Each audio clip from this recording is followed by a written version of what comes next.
وزارت بلدیات کی طرف سے قانونی طور پر بیٹھے ہوئے قرار دے دیا گیا ہے کہ یہ قانونی ہے۔ ایڈمنسٹریٹر بلدیہ شرقی شکیل احمد کی صدارت میں مختلف مفود سے آنے والوں کے ہمراہ ایک ملاقات کا اہتمام کیا گیا۔ ایڈمنسٹریٹر بلدیہ شرقی سید شکیل احمد میونسپل کمشنر فہیم خان بیس نے جہاں ملاقات کی، وہیں ایک اجلاس بھی منعقد کیا گیا جس میں علاقائی معززین نے اپنے اپنے علاقوں کے موجودہ مسائل کے حوالے سے انہیں آگاہ کیا۔ قانونی قرار دیے جانے والے ایڈمنسٹریٹر سید شکیل احمد نے اس موقع پر بغور مسائل سنے اور ان کے حل کے احکامات دیے۔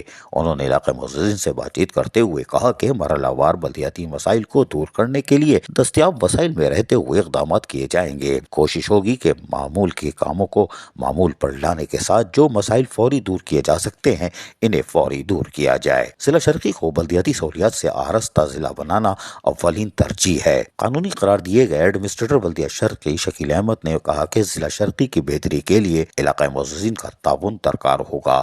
جو مسائل ضلع شرقی میں موجود ہیں انہیں دور کرنے کے لیے مربوط حکمت عملی کے تحت کام کیا جائے گا۔ میونسپل کمشنر سائیں منجا فہیم خان نے اس موقع پر کہا کہ بلدیاتی مسائل دور کرنے کے لیے ایڈمنسٹریٹر بلدیہ شرقی کی سربراہی میں محکمہ جات اپنا کردار ادا کر رہے ہیں اور جو بلدیاتی مسائل سامنے آئے ہیں انہیں دور کرنے کے لیے اقدامات بروقار لائے جائیں گے اور یقینی طور پر ایسا ہونا چاہیے۔ عزیز عارف، KBS بلدیاتی نیوز کراچی۔